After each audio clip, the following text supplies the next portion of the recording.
يا هلا، أخباركم حبايبي؟ يا رب اليوم تكونوا كلكم بخير. مكملين مع بعض سلسلة تحضيرات رمضان، وأهم شغلة لازم نحضرها هي القهوة العربية أو القهوة السعودية. ولو أول مرة بتشوف القناة، أنا أماني وهي قناتي أحلى الوصفات. بتمنى الفيديو يعجبكم، ما تنسوا اللايك والاشتراك في القناة. ويلا نبدأ، بسم الله.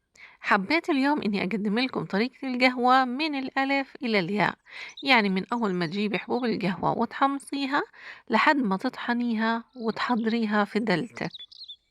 عندي هنا كيلو من القهوة أو حبوب القهوة، بدي أجيبها وطبعا نقيتها منيح إذا فيها أي عود خشبي أو أي قشور، وراح أحطها في قلاية وعلى نار هادية لحد ما تتحمص عندي. وضروري إنه يضل لونها أشقر، يعني ما تجوري عليها كتير في التحميص وتسود معاكي، عشان تضل معاكي القهوة شقرة. بعد ما حمصتها وصارت عندي بهذا اللون اللي بياخد العقل ما شاء الله، راح أتركها لحد ما تبرد تماما قبل ما أطحنها. هذه المكونات اللي قدامكم هي مكونات خلطة القصيم. ممكن تضيفيها إذا حابة إنك تنكهي قهوتك، وممكن تستغني عنها أو تستغني عن بعض المكونات.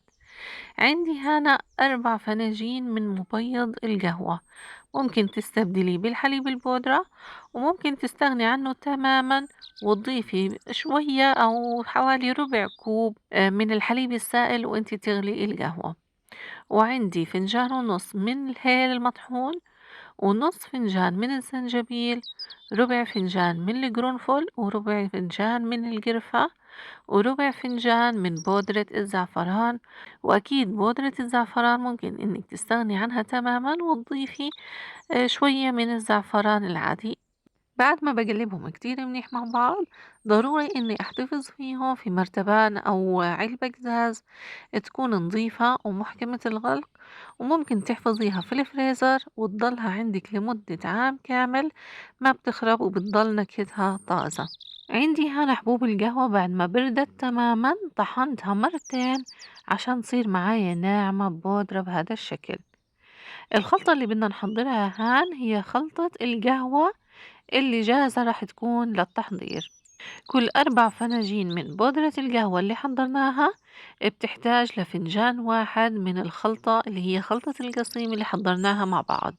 اخلطيهم كتير منيح، وهيك بنكون حضرنا مع بعض القهوة الجاهزة اللي بتنباع في المحلات، لكن احنا حضرناها بالبيت بطريقتنا وبنكهتنا الخاصة. بعد هيك بدي احتفظ في هذا الخليط في مرتبان محكم الغلق، واكيد ممكن انه نحتفظ فيه بالفريزر زي ما حكيت لكم، بيقعد عندنا فترة اطول. وضروري انه المرتبان يكون محكم الغلق عشان نحافظ على النكهات اللي ضفناها. وتعالي نحضر هنا مع بعض القهوة بالعيارات المظبوطة. لكل لتر من المي المغلية بحتاج لفنجان من القهوة اللي حضرناها مع بعض، أكيد اللي ضفنا إلها خلطة القصيم. راح أحركها وأتركها لحد ما تغلي. أول 5 دقايق بخليها مكشوفة عنها الغطاء، بعد هيك بغطيها وراح أتركها حوالي كمان 10 دقايق، بتكون بعد هيك صارت معانا جاهزة. عشان تطلع معاك القهوة مظبوطة 100%، ضروري إنك تتركيها على النار تغلي 15 دقيقة، مش أقل من هيك.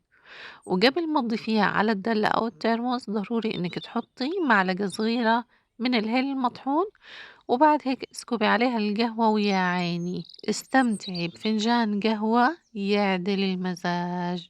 تعالوا تعالوا بس شوفوا كيف اللون، اللون عن جد روعة. حبايب قلبي، أنا هيك اليوم بكون وصلت معكم لنهاية فيديو اليوم، بتمنى إنه يكون عجبكم. أكيد إذا عجبكم بتمنى إنكم تدعموا القناة باللايك والاشتراك. إلكم مني أحلى تحية، صحة وعافية.